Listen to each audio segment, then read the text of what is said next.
Timothy Bradburn flew home from Hawaii to fix a leaking roof. His daughter told him that she was sick, so he'd have to walk through the door worried about her. She'd already been to the gun range. She'd already written the journal. She left it on the table for the police. And when officers arrived, she was sitting on the porch waiting for them.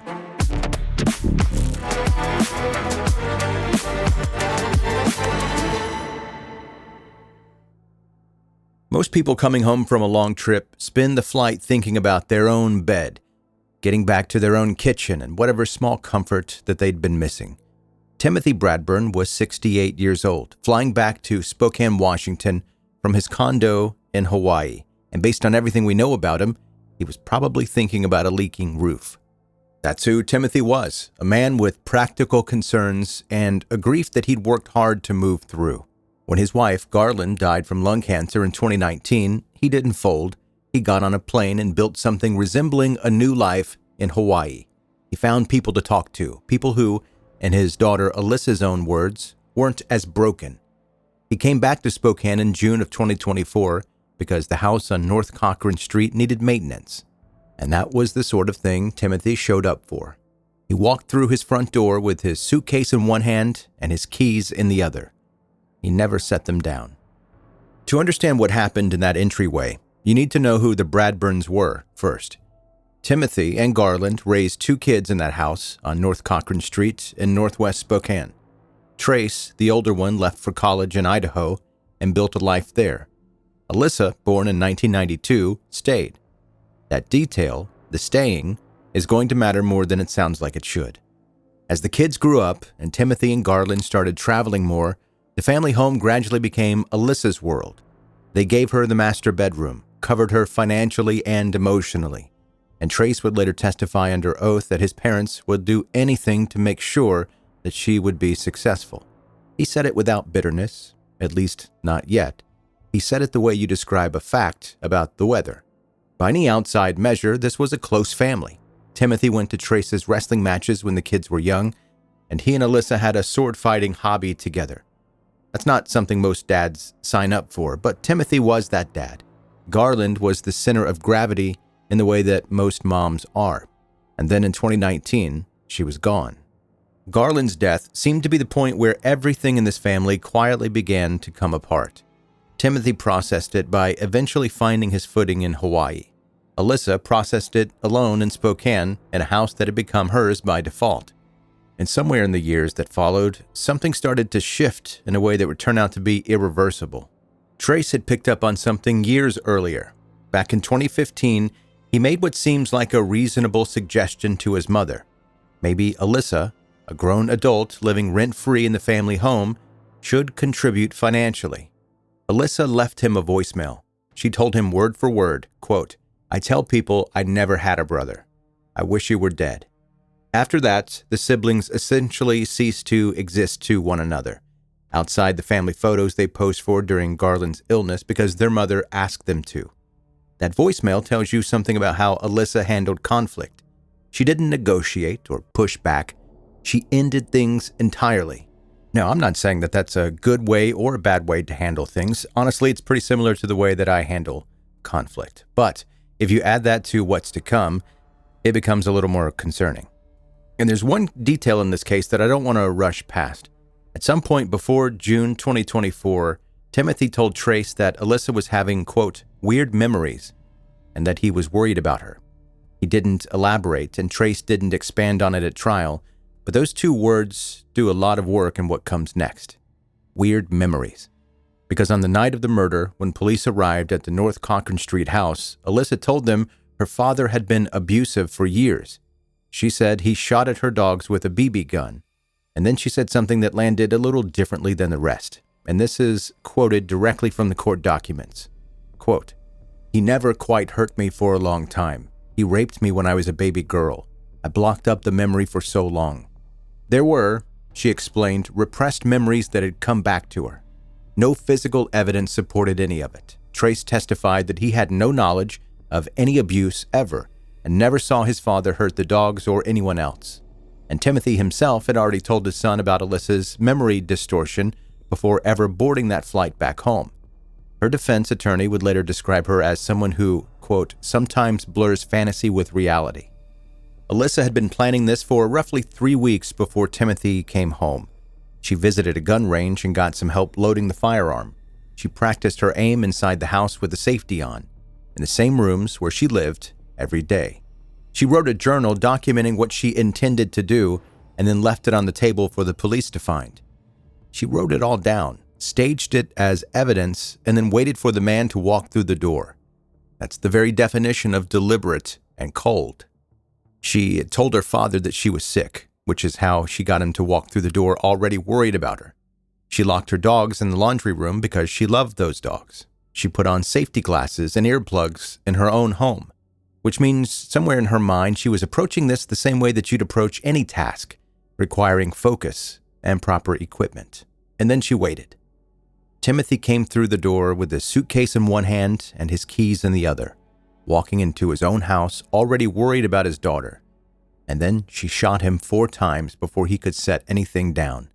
Twice in the chest, once in the arm, once in the forehead. She would later tell detectives that she thought she had fired 3 shots. She lost count. The medical examiner confirmed 4. She called 911 just before midnight, told the dispatcher that her father's body was in the entryway, and said that she would be sitting outside waiting for officers.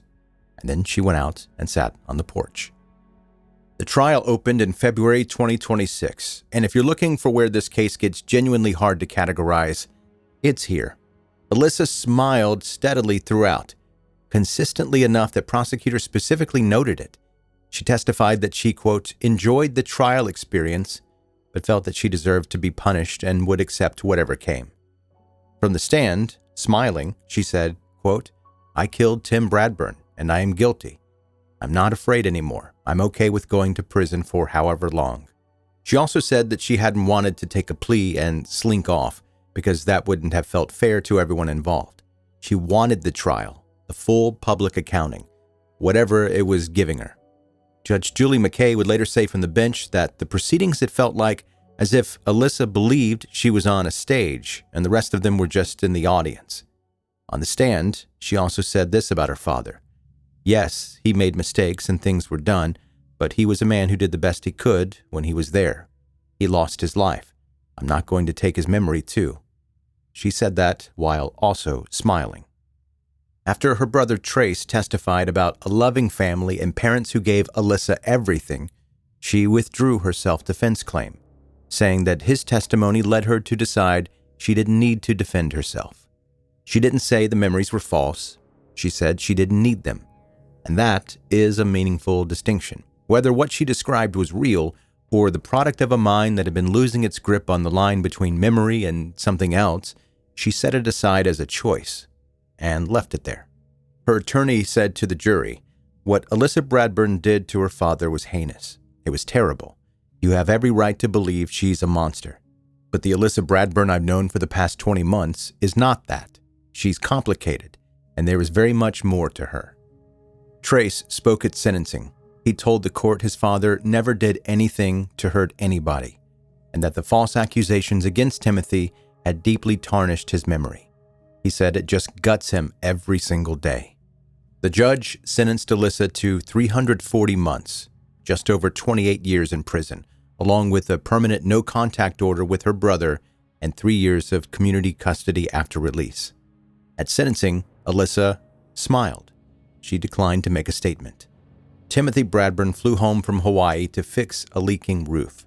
He had moved through grief, found people in Hawaii who helped him feel less broken after his wife passed, and was worried enough about his sick daughter that he walked through his own front door, leading with concern for her.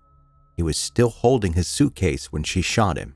He knew something was wrong with her thinking before he ever came home. He told his son Trace, and he came home anyway.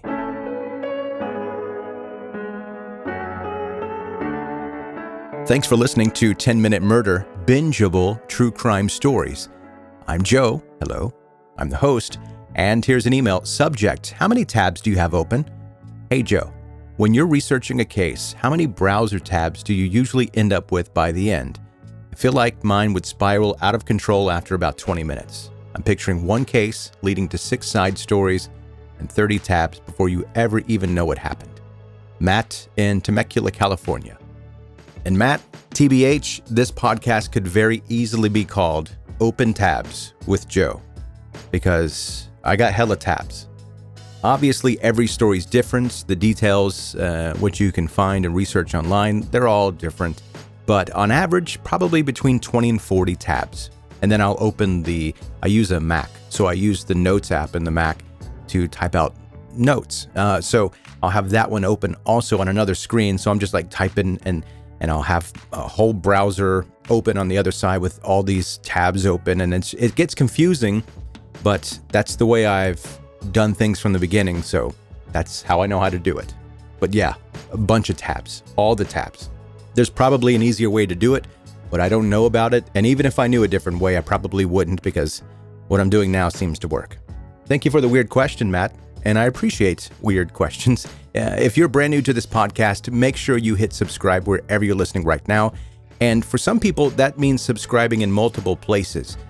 For me, I use Spotify and Apple Podcasts the most. So if it's a podcast that I listen to pretty often, I make sure to subscribe on both of those apps. So whichever one I happen to have open at the time, I can listen to the podcasts that I enjoy. So I would suggest doing that with 10 Minute Murder. And while you're subscribing to podcasts, subscribe to my new one as well, True Crime Blueprint. It's a podcast that's similar to this one, except it's longer. It's still me. It's still my bunch of tabs research, but it's a longer podcast, a deeper dive into the cases. And it's not all murders. It's just true crime in general. It's called True Crime Blueprint. All right, that's going to do it. That's your episode for today. Thank you again for listening to 10 Minute Murder. See you next time.